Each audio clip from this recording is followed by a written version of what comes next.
हम सबको याद है कि नेपाल में युवाओं के गुस्से ने केपी ओली शर्मा की सरकार को सत्ता को उखाड़ फेंका था और प्रधानमंत्री फिर बने बालन शाह। अब उन्हीं बालन शाह के खिलाफ युवाओं का गुस्सा फूट पड़ा है। जेन ज़ी उनके खिलाफ सड़कों पर उतर आए हैं।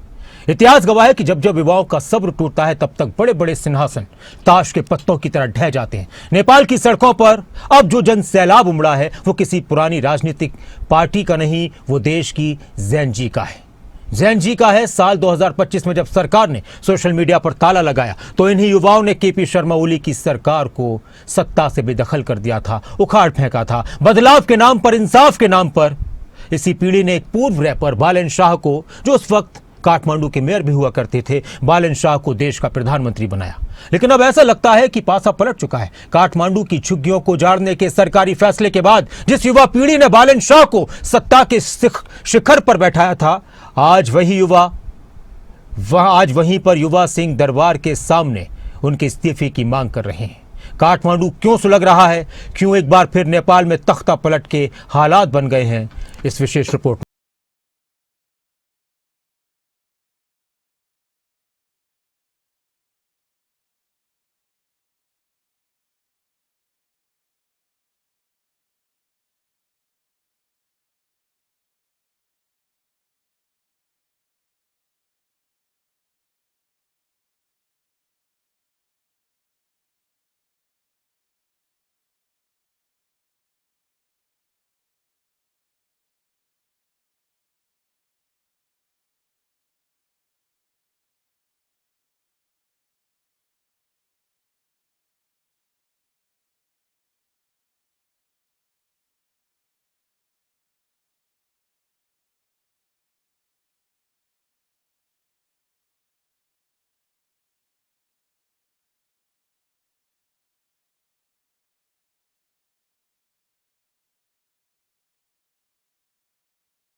गरीबों को अस्थायी सेंटरों में रखा, वहां पानी घुस गया।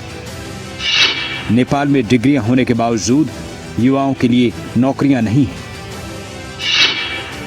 राइड शेयरिंग बाइक ड्राइवरों को ट्रैफिक पुलिस ने टारगेट किया। इसी परेशानी की वजह से 25 साल के राइडर गणेश ने आत्मदाह कर लिया। बाइक पर व्हील लॉक लगाने और पुलिस उत्पीड़न के आरोप भी ट्रैफिक पुलिस पर लगे। राइडर गणेश की मौत से युवाओं का गुस्सा नेपाल में भड़का है। जिस युवा पीढ़ी ने 4 महीने पहले मार्च में काठमांडू के मेयर और देश के सबसे चहेते चेहरे बालन शाह को ऐतिहासिक बहुमत से जिताकर नेपाल का प्रधानमंत्री बनाया था, आज वही युवा पीढ़ी उसी प्रधानमंत्री के खिलाफ सड़कों पर बारूद बनकर फटी है। नेपाल में जेन ज़ी यानी 18 से 28 साल के युवाओं का गुस्सा ऐसी क्रांति का रूप ले चुका है जो नेपाल की सत्ता को जड़ से उखाड़ने पर आमादा है। सवाल है, क्या बालन शाह सरकार युवाओं और गरीब तबकों की नाराजगी शांत कर पाएगी? क्या बेबस लोगों पर पुलिस एक्शन के मामलों की जांच होगी? क्या जेन ज़ी आंदोलन फिर से बड़ा सियासी दबाव बना पाएगा? नेपाल से आ रही तस्वीरें हैरान करने वाली हैं। ये वही देश है जहां की 40% आबादी युवाओं की है। पिछले साल सितंबर में इसी जेन ज़ी पीढ़ी ने केपी शर्मा ओली की सरकार को उखाड़ फेंका था, क्योंकि ओली की सरकार ने सोशल मीडिया पर बैन लगाया था। लेकिन मार्च 2026 में जब युवाओं ने अपने चहेते रैपर और इंजीनियर बालन शाह को सत्ता सौंपी, लगा नेपाल की किस्मत बदलेगी। सिर्फ कुछ ही दिन हुए युवाओं का गुस्सा बालन शाह की सरकार के खिलाफ भी हो गया। बालन शाह नेपाल के युवाओं के आंदोलन के प्रतीक रहे। अब कुछ प्रदर्शनकारी उन्हीं की सरकार से सवाल कर रहे हैं। जिन मुद्दों के नाम पर बदलाव आया उन पर कार्रवाई क्यों नहीं? भूमिहीन बस्तियों को हटाने की कार्रवाई को लेकर बालन शाह की सरकार की आलोचना बढ़ गई है। चौतरफा दबाव के बीच प्रधानमंत्री बालन शाह अपनी सहयोगी पार्टी के नेताओं के साथ लगातार मैराथन बैठकें कर रहे हैं, लेकिन सड़क पर उतरा जन सैलाब रुकने का नाम नहीं ले रहा।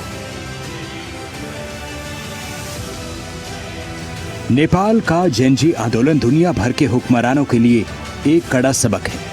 अगर नीतियां जन विरोधी होंगी तो जिस युवा पीढ़ी ने आपको आसमान पर बैठाया है वो आपको फर्श पर गिराने में देर नहीं करेगी। कभी नेपाल के पीएम बनने से पहले यही बालन शाह काठमांडू के मेयर थे।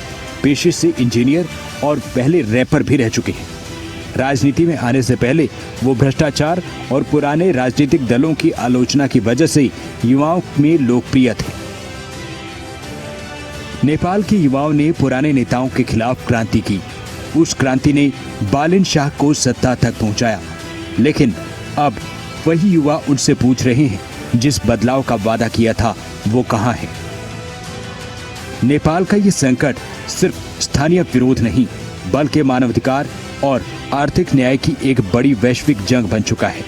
आने वाले दिन बालन शाह सरकार के लिए किसी अग्नि परीक्षा से कम नहीं होने जा रहे। ब्यूरो रिपोर्ट, खबरें अभी तक।